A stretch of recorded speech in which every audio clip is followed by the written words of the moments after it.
Agatha கிறிஸ்டியின் அந்த புதையல் எங்கே? அத்தியாயம் 22. Red signal. அப்பேயில் படிக்கும் அறையில் நின்று கொண்டிருந்தார் சூப்பரிண்டெண்டன்ட் பேட்டல். முழுக்கவும் தாள்களால் நிறைக்கப்பட்டிருந்த டேபிளின் முன்னால் உட்கார்ந்திருந்த லோமெக்ஸ் ஆச்சரியம் ஒரு பக்கமும் எரிச்சல் இன்னொரு பக்கமுமாய் இருந்தார். போலீஸ்தனமான சுருக்கமான துறையில் பேச்சினை ஆரம்பித்து வைத்தார் பேட்டில்.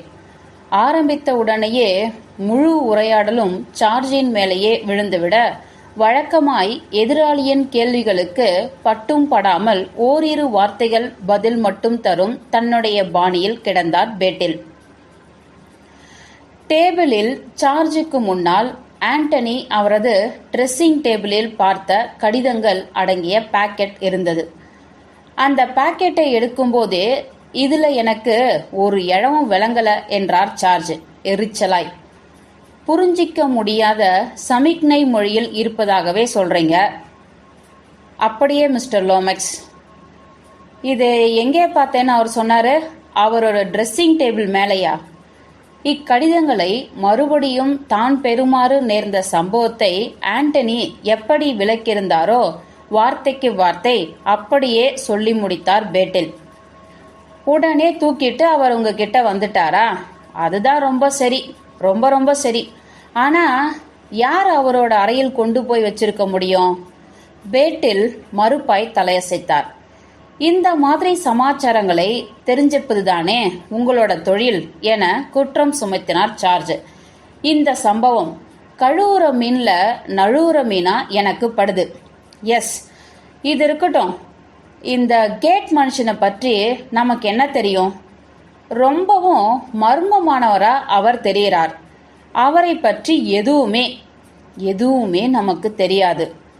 ஒன்று தெரியுமா? அவருடைய எந்த நடவடிக்கை பற்றியும் நான் துளி சட்டை செய்வது கிடையாது. நீங்க அவரை பற்றி விசாரிச்சிருப்பீங்கன்னு நினைக்கிறேன், அப்படிதானே? ஒரு சிறு புன்னகை தனது முகத்திலிருந்து வெளியேற அனுமதித்தார் பேட்டில். தென்னாப்பிரிக்காவுடன் தொடர்பு கொண்டோம். அவர் பற்றி அவரே சொன்ன கதை முழுக்க இம்மி பிசக்காம நிஜம்தான்னு ஊர்ஜிதமாயிடுச்சு. புலாவோவில் மிஸ்டர் மேக்ராத்துடன் இருந்ததா இவர் சொன்ன அதே காலகட்டத்தில் அப்படி அங்கேதான் இருந்திருக்கிறார் இவர். இவருடைய சந்திப்புக்கு முன்னாடி ஒரு டூரிஸ்ட் கம்பெனியில் வேலை. இதையேதான் நானும் நினைச்சிருந்தேன் என்றார் சார்ஜ். ஆனா இந்த கடிதங்களை பொறுத்த மட்டில் உடனே நடவடிக்கைகள் எடுத்தாகணும். உடனேயே. கொத்து மூச்சினை வெளியிட்ட அந்த பெரும்புள்ளி தான் சொன்னது முக்கியம் என்பது போல முடித்து கொண்டிருந்தார். எதற்காகவோ சூப்பரிண்டெண்டன்ட் வாய் திறந்தார். ஆனால் சார்ஜ் முந்திக் கொண்டு விட்டார். இதுல காலம் தழுத்திடவே கூடாது. காலம் கடந்துவிடும் முன் இக்கடிதங்கள் சொல்பவை என்னன்னு தெரிஞ்சுக்கணும். இப்படி புரியாத சமிக்ஞை மொழிகளை தரம் பிரித்து விளக்கும் அந்த நிபுணர்கள் பேர் என்ன? அவர் பேரு பிரிட்டிஷ் மியூசியத்தோடு தொடர்புள்ள ஆள். அவர் சமிக்ஞை மொழிகளை நம் மொழியாய் மாற்றி தந்துடுவார் சார். அவர் பேரு தான். போர்க்காலங்களில் கூட இப்படி நமக்கு உதவ ராப்பகலா உழைச்சவர். எங்கே போனா இந்த ஆஸ்கர்? என்னவோ வின்னு அப்படின்னு வரும். வின் ப்ரொஃபசர் வின்குட். அப்படி போடு. அதே இப்ப துல்லியமா எனக்கு நினைவுக்கு வந்துடுச்சு. அவரை உடனே வர சொல்லி தகவல் அனுப்பிடணும். 1 மணி நேரத்துக்கு முன்னாடியே நான் அதை பண்ணியாச்சு மிஸ்டர் லோமெக்ஸ். 12 மணிக்கு அப்புறமா உடனே வந்துடுவார். யமகாதகன் யானீர். என் மண்டையில இருந்த பெரிய பாரம் இறங்கிட்ட மாதிரி இருக்கு. நான் இன்னைக்கு டவுன்ல இருந்தாக வேண்டிய நிர்பந்தத்துல இருக்கேன். நான் இல்லாம இதை நீங்க சமாளிச்சிடுவீங்கன்னு நினைக்கிறேன். I think so. வெல், முடிஞ்ச வரைக்கும் திறமையா பண்ணிடுங்க பேட்டில். நான் உடனே கிளம்பி ஓட வேண்டியுள்ளது. ஆகட்டும். உங்க கூட பில் எவர்ஸ்லே வரல? இன்னும் தூங்கிக்கிட்டு இருக்கான். ராவ் முழுக்க நாங்க முழிச்சுக்கிட்டு இருந்தோம்ல.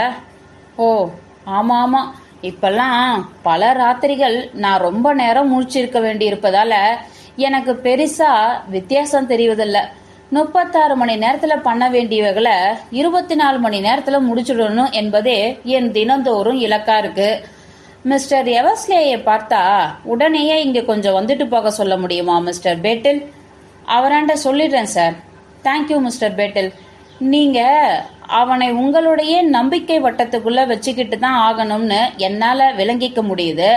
ஆனா இதே போல அந்த மிஸ்ஸஸ் ரேவல் பொம்பளையுமா உங்களுடைய நம்பிக்கை வட்டத்துக்குள்ள கொண்டு வரணும்? அந்த கடிதங்கள்ல போடப்பட்டிருக்கும் கையெழுத்து சொல்லும் பெயரின் காரணமா நான் இப்படி பண்ண வேண்டியுள்ளது லோமெக்ஸ். கிடந்த கொத்து கடிதங்களை இருண்ட முகத்துடன் பார்த்தபடி, அப்படி பண்ண எத்தனை துணிச்சல் இருந்திருக்கணும் என முணுமுணுத்தார் ஜார்ஜ். எர்சோஸ்லோவாக்கியாவின் மறைந்த ராஜாவை இப்ப நினைக்கிறேன். வசீகரமானவன்தான், ஆனா பலகீனம், முழு பலகீனம். விபரீதமான பெண்ணொருத்தியின் கைகளில் பகடக்காயாகிவிட்ட ஜீவன். மிஸ்டர் கேட் கைவசம் இந்த கடிதாசிகள் எப்படி வந்திருக்கும் என்பதை விளக்க உங்களுக்கு ஏதாவது யூகங்கள் இருக்கா? ஒரு வழியில போய் வெற்றி காண முடியலன்னா மற்றொரு வழியில போய் எப்படியாவது வெற்றி அடைஞ்சிடணும் துடிப்பது பொதுவான மனித இயல்பு. இதுதான் என்னோட தாழ்மையான யூகம். என்னையா சொல்ற? புரியல. இந்த கிறுக்கு பைய கிங் விக்டர், இவனுக்கு அந்த மீட்டிங் அறை இப்ப கண்கொத்தி பாம்பா கண்காணிக்கப்படுவது நல்லா தெரிஞ்சிருக்கும். ஆகவே அவன் கடிதங்களை நம்ம கிட்ட கொடுத்துட்டான். நாம அதன் சமிக்ஞை சரியான மொழியில் மாற்றிடணும்னு விட்டு கொடுத்திருக்கான். அதன்படி எங்கே பதிக்க வைக்கப்பட்டிருக்குன்னு நம்மையே அவன் அறியும்படி செஞ்சிருக்கான். இதெல்லாம் முடிஞ்சதும் குழப்பம் ஏற்படுத்தி அதுல லாபம் அடைய வருவான். ஆனா நானும் லெமனும் அப்படி ஒரு மண்ணும் நடக்காம பார்த்துக்குவோம். அப்ப ஒரு திட்டம் வச்சிருக்கீங்க? அதை ஒரு திட்டம்னு பிரகடனப்படுத்தும் அளவுக்கு நான் போக விரும்பல. ஆனா எனக்குள்ள ஒரு ஐடியா இருக்கு. சில சமயங்கள்ல சிறப்பா தோல் தந்து உதவும் இந்த ஐடியாக்கள். இதற்கு பிறகு சூப்பரிண்டென்டன்ட் பேட்டில் கிளம்பிவிட்டார். இதற்கு மேலும் சார்ஜிடம் ரகசியங்களை பகிர்ந்து கொள்வதில் அவருக்கு நாட்டமில்லை. திரும்பிக் கொண்டிருக்கையில் வழியில் ஆண்டனியை கடந்து போன பேட்டில் அப்படியே வண்டியை நிறுத்தினார். எனக்கு வீடு வரை லிப்ட் தர போறீங்களா என்றார் ஆண்டனி. குட். எங்கே போயிட்டு வரீங்க மிஸ்டர் கேட்? ட்ரெயின் வந்து போகும் நேரங்களை கேட்க ஸ்டேஷன் வரைக்கும். புருவங்களை நன்கு உயர்த்திவிட்ட பேட்டில், என்ன மறுபடியும் எங்களை விட்டுட்டு டூர் போக விருப்பமா என்று விசாரிச்சார். இப்போதைக்கு இல்ல என்று விட்டு சிரித்தார் ஆண்டனி. ஐசெக்டினை எதுவோ தலைகீழ ஆக்கியிருக்கு. என்னது அது? நான் வெளியே வரும்போதுதான் அவர் கார்ல வந்து இறங்கினார். 4 பேர் சேர்த்து வச்சு உலுக்கின மாதிரி இருந்தார் அவர். மிஸ்டர் ஐசெக்டினா? எஸ். நம்ப முடியலையே. அவரையும் ஒருத்தர் உழுக்கணும்னா நிறைய மெனக்கிடணுமே. ஒத்துக்கிறேன் என ஏற்றுக்கொண்டார் ஆண்டனி. அவர் மிகவும் அரிதா நாம பார்க்க கிடைக்கும் சாந்தமான, அதே சமயம் இறுகிய இரும்பு மனிதன். அப்பொழுது திடீரென்று முன்னுக்கு வளைந்து வந்து டிரைவரின் தோலை தொட்ட பேட்டில், நிறுத்த முடியுமா? நான் வர்ற வரைக்கும் கொஞ்சம் காத்திருக்கணும். ஆண்டனி ஆச்சரியப்படும் வகையில் காரிலிருந்து குதித்திறங்கினார் அவர். ஆனால் ஓரிரு நிமிடங்களில் மிஸ்டர் லெமன் முன்னால் விரைந்து வந்து அந்த ஆங்கிலேய டிடெக்டிவை ஏற்றுக்கொண்டார். ஆஹா, லெமனிடமிருந்து வந்த ஒரு சமிக்ஞை தான் இவரின் கவனத்தை கவர்ந்து நிறுத்தியுள்ளது. இருவருக்குள்ளும் ஏதோ ஒரு துரித சம்பாஷணை நடந்து முடிய திரும்பி வந்து காருக்குள் குதித்தேறிய பேட்டில் டிரைவரின் தோலை மறுபடியும் தொட்டு இம்முறை ஓட்ட சொன்னார். அவருடைய பாவங்கள் முழுக்கவும் மாறி போயிருந்தன. சுருக்கமாகவும் திடுதிப்பென்னும் அவங்க ரிவல்வரை கண்டுபிடிச்சிட்டாங்க என்றார் அவர். என்ன? பெரும் ஆச்சரியத்தோடு அவரை விழுங்கி விடுவது போல பார்த்தார் ஆண்டனி. பின் கேட்டார், எங்கே? ஐசக் டேனின் பெட்டிக்குள்ள. Oh, impossible. எதுவும் முடியாதது கிடையாது என்றார் பேட்டில். எனக்கே இது முதல்ல தட்டுப்பட்டிருக்கணும். சே. நிமிர்ந்து அசையாது உட்கார்ந்து கொண்டார் அவர். கால் முட்டிகளை தாளமிட்டார். யார் இதை கண்டுபிடிச்சது? பாராட்டும் துணியில் பெருசாய் தலையசைத்தார் பேட்டில். லெமன். படு புத்திசாலி. பிரான்ஸ்ல இவருடைய புத்திசாலித்தனத்துக்கு ஒரு எல்லையே கிடையாதுன்னு நினைக்க ஆரம்பிச்சாச்சு. அப்ப இது உங்களுடைய ஐடியாக்களை சீர்குலைக்கலையா? நோ என்றார் சூப்பரிண்டென்டென்ட் பேட்டில் மெல்லமாய். அப்படி என் யூகங்களை இது மாற்றுவதா எனக்கு தோணல. இது கொஞ்சம் ஆச்சரியமா தான் இருந்தது முதல்ல, ஒத்துக்கிறேன். ஆனா இது என்னோட ஒரு ஐடியாவோட அற்புதமா பொருந்தி நிக்குது. என்ன ஐடியா அது? ஆனால் சூப்பரிண்டென்டென்ட் முழுவதும் வித்தியாசமான ஒரு விஷயத்துக்கு கிளை தாவி விட்டார். எனக்காக மிஸ்டர் எவர்ஸ்லேவை நீங்க கொஞ்சம் போய் பார்க்க முடியுமா சார்? மிஸ்டர் சார்ஜ் கிட்ட இருந்து அவருக்கு சொல்ல ஒரு செய்தி இருக்கு. அவர் உடனடியா கிளம்பி அப்பே போகணும். ஆல் ரைட் என்றார் ஆண்டனி. வாசல் கேட்டினை கார் இப்பொழுது கடந்து நுழைந்து கொண்டிருந்தது. இன்னும் அவர் பெட்ல தான் இருக்கணும். அப்படி கிடையாதுன்னு நினைக்கிறேன் என்றார் டிடெக்டிவ். கொஞ்சம் அங்கே பார்த்தீங்கன்னா அவர் மிஸ்ஸஸ் ரேவல் கூட மரக்காட்டுக்குள்ளே இருப்பது விளங்கும். பாம்பு கண்ணு என்றபடி கிளம்பினார் ஆண்டனி. தர வேண்டிய செய்தியை அவர் பில்லிடம் தர அவன் முழுக்கவும் எரிச்சல் கொண்டான். வீடு நோக்கி திரும்பிய அவன் எல்லாம் மண்ணா போக என சபித்தான். அந்த முண்டைக்கண்ணன் என்னை ஏன் கொஞ்சம் தனியா இருக்க விடக்கூடாது? இந்த வேலையற்ற காவல் அதிகாரிகள் ஏன் அவங்களுக்கு ஒதுக்கப்பட்டுள்ள காலனிலேயே சும்மா விழுந்து கிடக்க கூடாது? எதுக்காக இங்க வந்து குவிந்து எல்லா அழகான பொண்ணுங்களையும் கொத்திக்க பார்க்கணும்? வெறுத்து போகுதப்பா. இவ்வாறாக அவன் கிளம்பி போனதும் ரிவால்வர் பற்றி கேள்விப்பட்டியா என்று ஆண்டனியை கேட்டார் விர்ஜினியா. பேட்டில் சொன்னார், உழுக்குதில்ல. உடனடியா கிளம்பிடணும்னு நேற்று ஐசக்டேன் துடிச்சுக்கிட்டு இருந்தார். இங்கே நடந்து முடிந்துள்ள கூத்துல இருந்து நகன்று விடத்தான் அவர் பதறார்னு நினைச்சேன். சந்தேகத்துக்கு அப்பாற்பட்டவர்னு நான் பட்டியல் போட்ட அதில் வரக்கூடிய முதல் நபர் அவர். பிரின்ஸ் மைக்கேல் அகற்றப்படணும்னு அவர் நினைக்கும்படி ஏதாவது இலக்கு உங்களுக்கு தென்படுதா? அந்த கேள்வியே இந்த வழக்குல எங்கேயும் பொருந்தல என்றார் அவர் சிந்தித்தபடி. இது மட்டுமா? எதுவுமே எங்கேயுமே பொருந்தல என்றார் ஆண்டனி சாந்தமில்லாமல். இந்த வழக்குல என்னை நானே ஒரு அமேச்சர் டிடெக்டிவா எடுத்துக்கிட்டு முதல்ல இறங்கினேன். இதுல அந்த பிரெஞ்சு வேலைக்காரியை பற்றி தேவையில்லாம பயணிச்சு நான் சேகரித்து வந்த செய்திகள் தான் மிச்சம். இதுக்காக தான் நீ பிரான்ஸ் போய் வந்தியா? எஸ். ஆனா அத்தனையும் விழலுக்கு இறைத்த நீர். யுனாட்டின் ரூட்டில் ராணி சந்தேகங்களுக்கெல்லாம் அப்பாற்பட்டவங்க. அவங்களை பற்றி எனக்கு நல்லாவே தெரியும். அரண்மனையிலே கூட நான் அவங்களை பார்த்திருக்க கூடும்னு நினைக்கிறேன். அவங்களோட முகம் அது எனக்கு பரிச்சயமே. ட்ரெயினுக்கு எதுக்க வந்து ஒருத்தர் உட்கார்ந்தா எங்கேயோ பார்த்த மாதிரி இருக்கேன்னு புருவத்தை நெளிப்போமே, அந்த அளவுக்கு. ஆனா அப்படி எதுக்க உட்காரவங்கள முறைச்சி முறைச்சி பார்ப்பது அநாகரிகம். அப்படி நான் பண்ணுவதே இல்லை. நீ அசாதாரண அழகாயிருந்தால் மட்டும் ஒப்புக்கொண்டார் ஆண்டனி. வெல், இந்த வழக்கில் என்ற அவர் உடனடியாய் நிறுத்தும்படி ஆயிற்று. என்னாச்சு?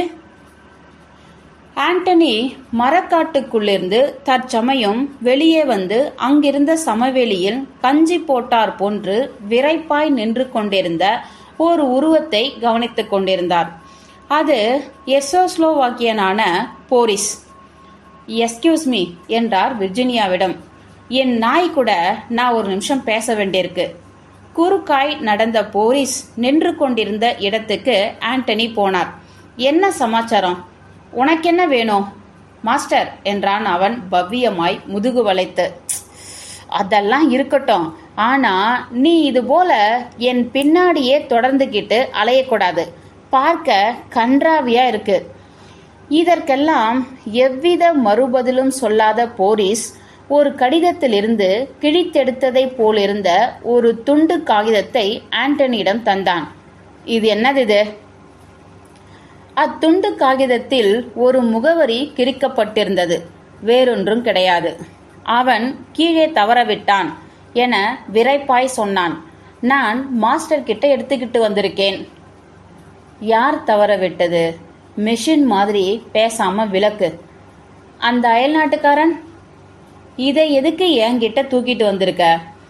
இதற்கு போரிஸ் அவரை வருத்தமாய் பார்த்தான். வெல், என்ன கருமமோ, போய் ஒழி என்றார் ஆண்டனி. நான் பிஸியா இருக்கேன். போரிஸ் சல்யூட் வைத்தான். கராராய் திரும்பியவன் பட்டாளத்தான் நடை நடந்து போய்விட்டான். அந்த தாளை தனது பாக்கெட்டுக்குள் திணித்து கொண்டு ஆண்டனி மீண்டும் விர்ஜினியாவுடன் வந்து இணைந்து கொண்டார். என்ன வேணுமா அவனுக்கு என ஆர்வமாய் கேட்டார் விர்ஜினியா. அவனை எதுக்கு நாயின்னு கூப்பிட்டீங்க? ஏன்னா அவன் அதை போலத்தான் நடந்துக்கிறான் என்று இரண்டாவதாக கேட்கப்பட்ட கேள்விக்கு முதலில் பதில் தந்தார் ஆண்டனி. போன ஜென்மத்துல தபால்காரனா இருந்திருக்கணும் அவன். அந்த அயல்நாட்டுக்காரன் கீழே போட்டான்னு சொல்லிக்கிட்டு ஒரு துண்டு காகிதத்தை கொண்டு வந்து தரான். லெமனைத்தான் குறிப்பிடுறான்னு நினைக்கிறேன். நானும் அப்படித்தான் நினைக்கிறேன். எப்ப பாரு அவன் என்னையே தொடர்ந்துகிட்டு இருக்கான் என தொடர்ந்தார் ஆண்டனி. நாய் போல வாயை திறந்து ஒரு மண்ணும் பேசி தொலைக்க மாட்டேங்கிறான். அவனோட குண்டு குண்டு கண்களால என்னை முறைச்சி மட்டும் பார்க்கிறான். அவனை என்னால் புரிஞ்சிக்கவே முடியல. ஒருவேளை அவன் ஐசெக்டினை மனசுல வச்சுக்கிட்டு சொல்லியிருப்பானோ என இப்பொழுது ஆலோசித்தார் விர்ஜீனியா. ஐசெக்ட்னு பார்க்க இங்கிலீஷ்காரன் போல இல்லாம அயல்நாட்டான் போலதான் தெரியறான். எல்லாம் கடவுளுக்கே வெளிச்சம். ஐசெக்டின் என்று பொறுமையற்று முணுமுணுத்தார் ஆண்டனி. யார் இவன்? எங்கிருந்து வந்து குதிச்சிருக்கான்? என்ன எரிச்சல் திடீர்னு! இந்த சிக்கல்ல வந்து மாட்டிக்கிட்டோம்னு இருக்கே. நெவர் நெவர், இதை நான் விரும்புகிறேன். இப்படி ஏதாவது சிக்கல் அகப்படாதான்னு தேடி தேடியே நான் என் வாழ்க்கையை கழிச்சிருக்கேன் தெரியுமா. சொல்லப்போனா நான் என்ன எதிர்பார்த்திருந்தேனோ அதையும் விட கொஞ்சம் சுவாரஸ்யமாகவே இந்த வழக்கு என் கையில அகப்பட்டிருக்குன்னு நான் சொல்வேன். அமைதியாய் ஓரிரு நிமிடங்கள் நடந்தபடியே இருக்க சில ஆளுங்க இருக்காங்க, சமிக்ஞைகளுக்கு கட்டுப்படாம என அமைதியை ஆண்டனி தகர்த்தார். முக்கியத்துவம் தந்து தனது உரையாடலை தொடர ஆரம்பித்தார். முன்னாடி எரியும் சிகப்பு விளக்கை பார்த்ததும் ஒரு ஆர்டினரி வண்டி இழுத்துக்கிட்டு மெதுவாகி நின்னுடுது. எனக்கு ஒருவேளை பிறவி நிறக்குருடு இருக்கோ என்னவோ. ரெட் சிக்னலை பார்த்தால்தான் வேகத்தையே கூட்டுறேன். இதை என்னால தவிர்க்க முடியல. விளைவு முட்டிக்கிட்டு நிற்பது. வேறென்ன நடக்கும்? இப்படிப்பட்ட குணாதிசயம் போக்குவரத்துக்கு உகந்ததல்ல. உங்க வாழ்க்கையில நீங்க ரொம்ப துணிச்சலான கட்டங்களை சந்திச்சு இருக்கணும்னு தோணுது என கேட்டார் விர்ஜீனியா. எத்தனை துணிச்சலான கட்டங்கள் இருக்கோ அத்தனையும். கல்யாணத்தை தவிர. பயமோ? எனக்கு அது சரிப்பட்டு வராது. கல்யாணம் இருக்கிற எல்லா வீர தீர சாகசங்களையும் விட மாபெரும் சாகசம். ஆனாலும் எனக்கு இந்த சாகசம்தான் பிடிச்சிருக்கு என்று அவருடைய கருத்தை புறந்தள்ளும் பாணியில் சொன்னார். நான் மணந்தால் ஒரே ஒரு வகையான பெண்ணை தான் மணக்க முன்வருவேன். என்னை போன்ற வாழ்க்கையை வாழாமல் முழுக்கவும் வேறுபட்ட பெண்ணாக அமையணும்னு. அப்ப நாங்க என்ன பண்ணுவோம்? நான் அவ வாழ்க்கையை வாழ ஆரம்பிப்பானா, அல்ல அவ என்னோட வாழ்க்கையை வாழ்வாளா? அவ உங்களை மனப்பூர்வமா விரும்பினா? இது சென்டிமெண்ட் மிஸ்ஸஸ் ரேவல். இது தேவையா? நம்மை சுற்றிருக்கும் எல்லாத்தையும் கை நழுவ விட்டுவிடும் குருடனாய் மாறுவதற்கான மயக்க மருந்தாகவா நாம காதலை எடுத்துக்கணும்? நம்மை சார்ந்தவர்க்காக நம் இஷ்டங்களை எல்லாம் துறந்து இப்படி ஒரு குருடனா நாம மாறலாம். ஆனா அது எத்தனை பரிதாபம்! இதை விடவும் காதல் மிக உன்னத உயரமானதாக இருக்கலாம் தெரியுமா? கல்யாணம் ஆகி ஓரிரு வருடங்களுக்கு பிறகு ராஜாவும் அவர் கொண்டு வந்த ஏழ்மை மிகும் ராணியும் கல்யாண வாழ்க்கை பற்றி என்ன நினைச்சிருப்பாங்கன்னு நீங்க நினைக்கிறீங்க?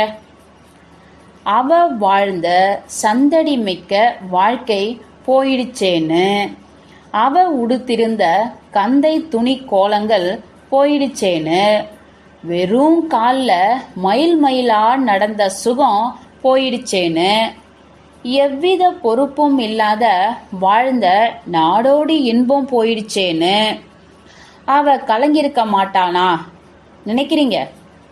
பந்தயம் வைக்கிறேன், துடிச்சிருப்பா. அவளோட இந்த ஏக்கத்துக்காக தனது மணிமகுடத்தை துறந்துட்டு ராஜா கந்தை உடுத்தி நாடோடியா இறங்கியிருப்பாரா? மாட்டார். ஆனா சொல்ல முடியாது. காதல் வீரியம் தலை தூக்க அவர் துணிஞ்சாலும் துணிஞ்சிருக்கலாம்.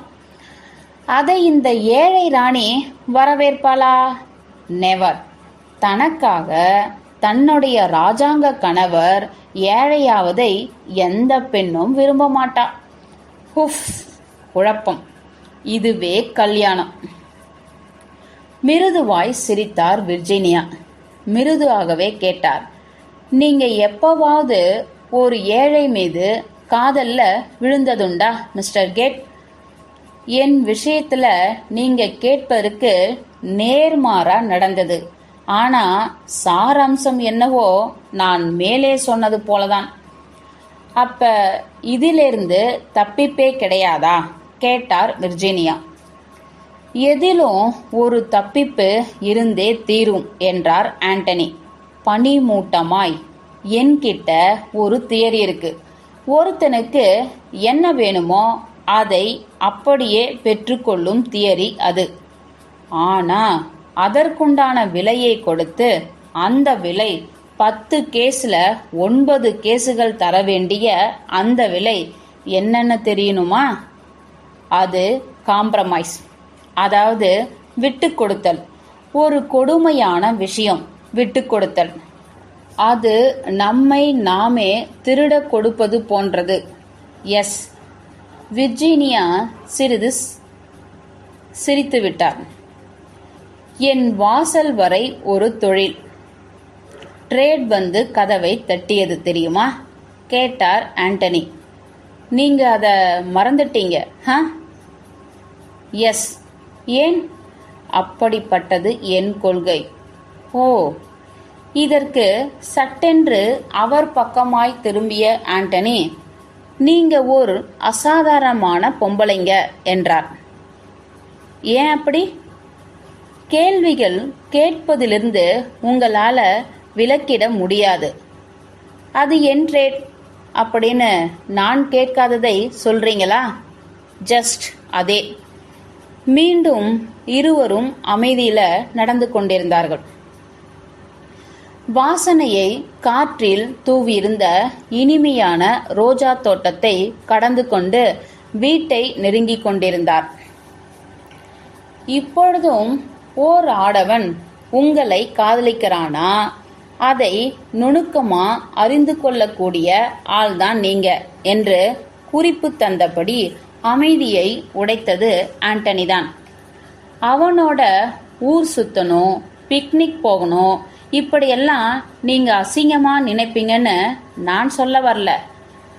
ஆனா ஓ காட், உங்களுக்கு அவன் மனசுல உங்க மேல காதல் இருக்கு என்பது எப்படியும் தெரிஞ்சிரும். அப்படி நீங்க என்னை நினைக்கணும்னு நான் விரும்புகிறேன். ஓசையற்ற குரலில் அப்படி என்னை நீங்க ஆக்கிட முடியும்னு நினைக்கிறீங்களா என கேட்டார் விர்ஜீனியா. முடியாதுன்னு தான் நினைக்கிறேன். ஆனா விடாம முயற்சித்தால்? திடீரென்று விர்ஜீனியா கேட்டார். என்னை ஏன் பார்த்தோம்னு நீங்க வருந்துறீங்களா? கடவுளே, நோ. இங்கே மறுபடியும் தெரியுது ரெட் சிக்னல். உங்களை பான் சாலையில முதலா பார்த்தபோது இந்த சந்திப்பால சுவாரஸ்யமான நிகழ்வுகள் தொடரப்போகுதுன்னு உள்ளூர நினைச்சேன். உங்க முகம் அப்படி ஒரு எண்ணத்தை தான் எனக்குள்ளே பிரதிபலிச்சது. உங்க தலையிலிருந்து பாதம் வரை மேஜிக் இருக்கு. பல பெண்களுக்கு இந்த வரம் அமைஞ்சிருந்தாலும் உங்களுக்கு இருக்கிற மாதிரி வேற எந்த பொண்ணுகிட்டையும் நான் இப்படி ஒரு மாய காந்தத்தை பார்த்ததே இல்லை. நீங்க மதிப்பும் மரியாதையும் புகழும் நிறைஞ்ச ஒருத்தரா பார்த்து கல்யாணம் கட்டிக்கலாம். நானும் என்னோட ஒழுங்கற்ற வாழ்க்கையை மேற்கொண்டு தொடர்ந்தபடி எங்கேயாவது போயிடலாம். ஆனா விர்ஜீனியா, உங்களுக்கு ஒரு தடவையாவது அழுத்தமா முத்தம் தராம நான் கிளம்ப மாட்டேன். அதை இப்ப உங்களால பண்ணிட முடியாது என மிருதுவாய் எச்சரித்தார் விர்ஜீனியா. சூப்பரிண்டென்டென்ட் பேட்டில் அவரோட படிக்கும் அறை ஜன்னல் வழியாக நம்மை பார்த்துக்கிட்டு இருக்கா. ஆண்டனி கூர்மையாய் விர்ஜீனியாவை பார்த்தார். நீங்க ஒரு யமன் விர்ஜீனியா என்று வர்ணிச்சார் பச்சாதாபம் மற்று. கூடவே அழகியும் வேற, அழகிய யமன். பிறகு தனது கையை காற்றிலாட்டி பேட்டிலுக்கு சைகை தந்தார் ஆண்டனி. இன்னைக்கு காலையில ஏதாவது குற்றவாளி அகப்பட்டானா பேட்டில்? இதுவரைக்கும் இல்ல மிஸ்டர் கேட். இறுக்கமான முகபாவம் மாறாது திறந்திருந்த கம்பிகளற்ற பிரெஞ்சு ஜன்னல் வழியாக எகிரி குதித்து டெரஸுக்குள் இறங்கினார் பேட்டில். புரொஃபசர் வின்குட் வந்திருக்கிறார் என கிசுகிசுப்பானார். இந்த நிமிஷம்தான் வந்தார். லெட்டரை படிச்சு அர்த்தப்படுத்திக்கிட்டார். அவர் எப்படி பண்றார்னு கவனிக்கணுமா? வித்தைக்காரன். தன் வித்தை பற்றி போற்றி தரும் அறிமுகம் போலிருந்தது பேட்டில் கேட்டது. இருவரிடமிருந்தும் வந்த ஒப்புதலை ஏற்று ஜன்னல் வரை அவர்களை கொண்டு போய் உள்ளே எட்டி பார்க்க அனுமதித்தார். ஒரு டேபிளுக்கு முன்னால் பற்பல கடிதங்களை விரித்து போட்டுக்கொண்டு அமர்ந்தபடி ஒரு பெரிய தாளில் அவ்வப்பொழுது குறிப்பெழுதி கொண்டிருந்த அந்த சிகப்பு கேச மனிதர் நடுத்தர வயதினர் ஆவார். எழுதும் போதெல்லாம் எரிச்சலாய் அவ்வப்பொழுது உருமிக் கொண்டார் அவர். மேலும் தனது புறங்கையால் அடிக்கடி மூக்கின் நுனியை அழுந்த கசக்கிக் கொண்டார். அது அவருடைய கேசம் போலவே சிகப்பாகும் வரை. தற்சமயம் அவர் நிமிர்ந்து பார்த்தார். ஹோ பேட்டிலா, இந்த பைசா பெயராத விஷயத்துக்கு துப்பு துளக்கவா என்ன நீங்க தேவையில்லாம வர வச்சிங்க? இடுப்புல தூக்கி வைக்கப்பட்டிருக்கும் சின்ன குழந்தை தருமையா இதற்கான பதில்களை. இத போய் சங்கேத மொழின்னு சொல்றீங்க. உள்ளங்கை நெல்லிக்கனி ஐயா இது. இப்படி கேட்கவே சந்தோஷமா இருக்கு சார் என்றார் பேட்டில். ஆனா நாங்க உங்களை போல் அதிபுத்திசாலி கிடையாது பாருங்க. இதுக்கு புத்திசாலித்தனம் எல்லாம் தேவை கிடையாது என அடித்தார் வின்ஹுட். இது முழு கட்டும் விளக்கப்படணும்னு எதிர்பார்க்கிறீங்களா? அப்படின்னா அது நீளமான வேலையா போகும். விலங்குதா? புத்திசாலித்தனம் தராம கவனமும் சிதைய ஈடுபாடும் கொடுத்து உழைக்கணும். நீங்க சிம்னிஸ் அப்படின்னு போட்டதுதான் முக்கியமானதுன்னு சொன்னதால அதை நான் முடிச்சிட்டேன். மீதி எல்லாத்தையும் லண்டனுக்கு தூக்கிட்டு போய் என் சுமாரான அசிஸ்டன்ட் எவனையாவது ஒருத்தங்கிட்ட இத தர ஆட்சேபனை கிடையாது. என்னால உட்கார்ந்து நேரத்தை விரயமாக்க முடியாது. நிஜமாகவே ஒரு முக்கியமான ரகசியத்தை பாதியில விட்டுட்டு வந்திருக்கேன். அதை நான் தொடர்ந்தாகணும். அவரது கண்கள் கொஞ்சமாய் வெறுப்பை உமிழ்ந்தன. வெரி வெல் ப்ரொஃபசர் என இறங்கி வந்தார் பேட்டில். இதை கூட புரிஞ்சிக்க முடியாத முட்டாள்களா நாங்க இருப்பதற்கு வருந்துகிறேன். நான் மிஸ்டர் லோமெக்ஸுக்கு விளக்கிடுறேன். அந்த ஒரே ஒரு கடிதத்தின் மேலதான் எங்களோட முழு அவசரமும். லார்ட் கேட்டர்காம் நீங்க லஞ்சுக்கும் இருக்கணும்னு பிரியப்படுறார். பாழா போச்சு என்றார் பேராசிரியர். லஞ்சே சாப்பிடக்கூடாது, கெட்ட பழக்கம். லஞ்சு ஒரு வாழைப்பழம் மற்றும் 2 பிஸ்கெட். இவைதான் நிஜமா உழைக்கும் எந்த மனுஷனுக்கும் ஒரு நாளின் நடுப்பொழுதுல வேண்டுபவை. ஒரு சேரின் பின்பக்கத்தில் போடப்பட்டிருந்த அவருடைய மேல்கோட்டை பிடுங்குவது போல வாரிக்கொண்டார் அவர். பேட்டில் அவருடன் கூட வீட்டின் வாசல் வரை போக சில நிமிடங்களில் கார் ஒன்று விரைந்து வெளியேறுவதை ஆண்டனியும் விர்ஜீனியாவும் கேட்டனர்.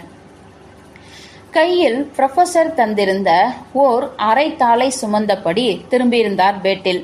விடை பெற்றிருந்த பேராசிரியரை குறிப்பிட்டு, அந்த ஆளு எப்பவுமே இப்படித்தான் என்றார்.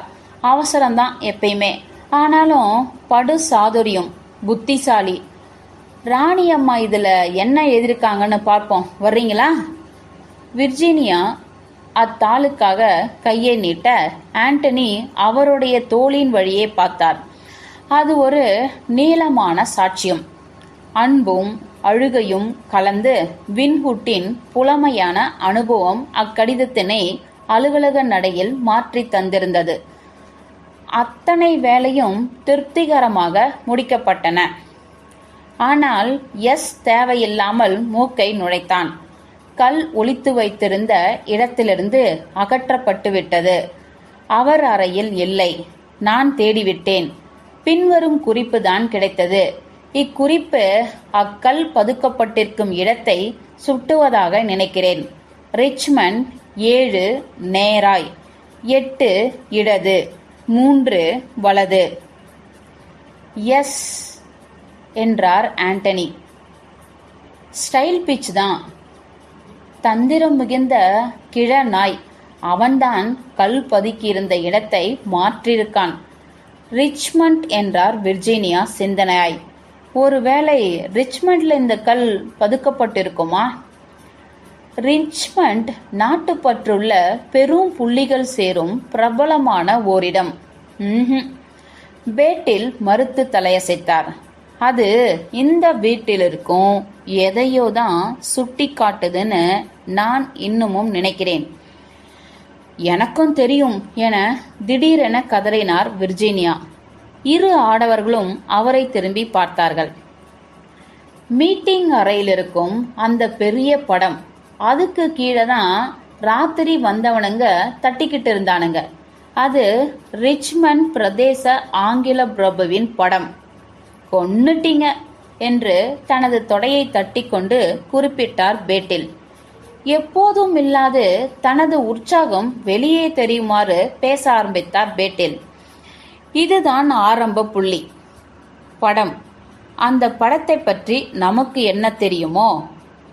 ஒன்னும் தெரியாது என்பது ஒரு புறம் இருக்கட்டும், இந்த அளவு கூட வந்தவனுங்களுக்கு தெரியாது. ஆயுதம் வச்சுக்கிட்டு நிற்கும் அந்த 2 பேரும் நேரா படத்துக்கு கீழே வருவதால வைரம் அந்த சிலைகளுக்குள்ளேதான் எங்கேயோ ஒளிச்சு வைக்கப்பட்டிருக்கணும்னு அவங்களுக்குள்ளே ஓர் ஊகம் கிளம்புது. அந்த முயற்சி தோக்குது. அடுத்தது ஒரு ரகசிய அறை அல்லது வழி அல்லது தள்ளுக்கதவு மாதிரி ஏதாவது சுவரிலிருந்து திறக்கும் கதவு மற்றும் அது காட்டும் ஒரு ரகசிய பாதை. அப்படி ஏதாவது இங்கே உங்களுக்கு தெரியுமா மிஸ்ஸஸ் ரேவல்? விர்ஜீனியா மறுத்து தலையசைத்தார். ஒரு பதுங்கு குழி, குறைந்தபட்சம் ஒரு ரகசிய பாதை, இவை இருப்பது தெரியும். இதெல்லாம் எனக்கு காட்டப்பட்டதே பட்ட ஞாபகமும் இருக்கு. ஆனா அதெல்லாம் எனக்கு இப்ப நினைவில்லை. இதோ பண்டில், அவளுக்கு தெரியும். இவர்களை நோக்கி வேகமாய் டெரஸில் வந்து கொண்டிருந்தாள் பண்டில். லஞ்சுக்கு பிறகு நான் டவுன் வரைக்கும் போறேன். யாராவது வர்றீங்களா? உங்களுக்கு வர விருப்பம் இல்லையா மிஸ்டர் கேட்? டின்னரின் போது நாம திரும்பிடலாம். நோ நன்றி என்றார் ஆண்டனி. நான் இங்கே சந்தோஷமாக இருக்கேன், தவிர பிஸியாகவும் இருக்கேன். அவருக்கு என்னை கண்டாலே பயம் என்றாள் பண்டில். என் டிரைவிங் இல்லனா யார் மேலையாவது மோதிவிடும் என் குணம், இதை கண்டுதான். எது ஆண்டனி? கடைசியில சொன்னது என்றார் அவர். ஒவ்வொரு தடவையும். பண்டில் டியர் என்றழைத்து விஷயத்துக்குள் நுழைந்த விர்ஜீனியா, மீட்டிங் அறையிலிருந்து ரகசியமா வெளியேற ஏதாவது வழி அல்லது பாதை அல்லது ரகசிய கதவு இது போல ஏதாவது அங்கிருக்கா? பின்ன ஆனா அது அப்படியே அந்த அறையின் ஒரு பகுதியா இருப்பது மாதிரி மறைமுகமா செய்யப்பட்டிருக்கும். சிம்னிஸில் தொடங்கி அப்பே வரைக்கும் போகுமாறு வடிவமைக்கப்பட்டது. பழங்காலத்துல அப்படி இருந்த பாதை அது. ஆனா இப்ப அதெல்லாம் மூடப்பட்டாச்சு. இந்த மூலையிலிருந்து சும்மா 100 கெஜ தூரம் வரைக்கும் நீங்க உள்ளே பயணிக்கலாம். அவ்வளவுதான். பதுங்கு குழியும் அப்படித்தான். மாடியில கேலரியில ஒன்னு இருக்கு. அது எப்பவுமே எனக்கு அதிசயமானதுதான். ஒரு கலைஞனுடைய கோணத்துல நின்னு இதெல்லாம் நாங்க கேட்கல என்றார் விர்ஜீனியா. இது ஒரு பிசினஸ் விஷயமா? மீட்டிங் அறையில ஒன்னு இருக்குன்னு சொன்னியே, அதுக்குள்ள எப்படி போகுது? தள்ளுக்கதவு மாதிரி ஒன்னு உண்டு. அதை தள்ளி திறந்து லஞ்ச் முடிஞ்சதும் காட்டுறேனே. நன்றி என்றார் பேட்டில். 2:30 வச்சுக்கலாமா? பண்டிலின் புருவங்கள் உயர்ந்தன. புன்னகை அவள் முகத்தில். தற்போது டெரஸில் தோன்றிய ரெட்வேல் அறிவித்தான். லஞ்ச் பரிமாற தயார் மை லேடி.